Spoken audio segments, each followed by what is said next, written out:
ഇന്നത്തെ video general നോളജുകളാണ്. 2013 civil service പരീക്ഷയിൽ 1ാം rank നേടിയ മലയാളി ഹരിത വി. കുമാർ. 1941 നടന്ന ആദ്യ സിവിൽ സർവീസ് പരീക്ഷയിൽ 1ാം റാങ്ക് നേടിയ മലയാളി കെ. ബാലചന്ദ്രൻ. സ്വതന്ത്ര ഇന്ത്യയിൽ നടന്ന ആദ്യ സിവിൽ സർവീസ് പരീക്ഷയിൽ 1ാം റാങ്ക് നേടിയ മലയാളി ആർ. വെങ്കിടേശ്വര. SSLC മുതൽ സിവിൽ സർവീസ് വരെ പഠിച്ച എല്ലാ കോഴ്സുകൾക്കും 1ാം റാങ്ക് നേടി റെക്കോർഡിട്ട മലയാളി രാജു നാരായണ സ്വാമി. 2012 അന്താരാഷ്ട്ര ക്രിക്കറ്റിനോട് വിട പറഞ്ഞ ഇന്ത്യൻ ക്രിക്കറ്റർമാർ രാഹുൽ ദ്രാവിഡ്, VVS ലക്ഷ്മൺ.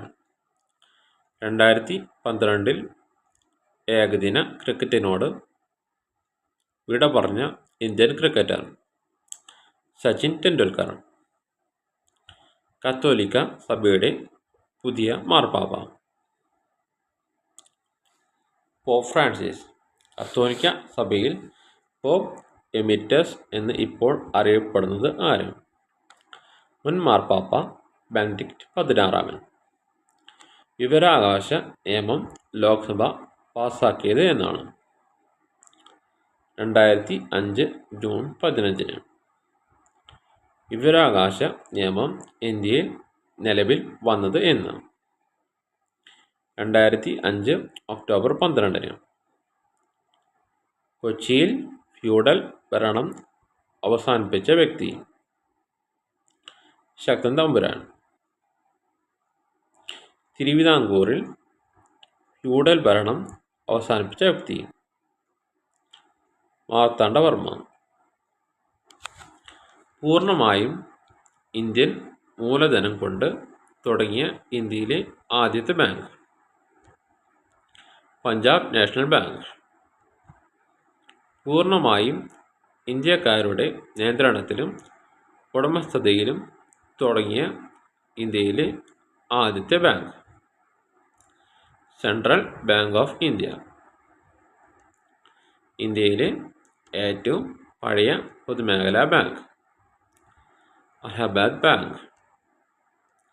സ്വതന്ത്ര ഇന്ത്യയിലെ ആദ്യ ബജറ്റ് അവതരിപ്പിച്ച വ്യക്തി RK ഷൺമുഖം ചെട്ടി.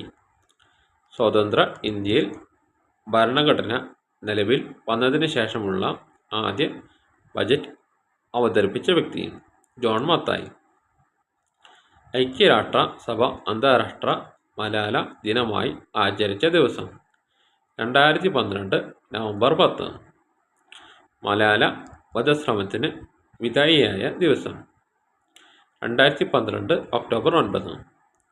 ഏറ്റവും പുതിയ കണക്കുകൾ പ്രകാരം ലോകത്തിലെ ഏറ്റവും വലിയ തൊഴിൽദാതാവ് അമേരിക്കൻ പ്രതിരോധ വകുപ്പ്.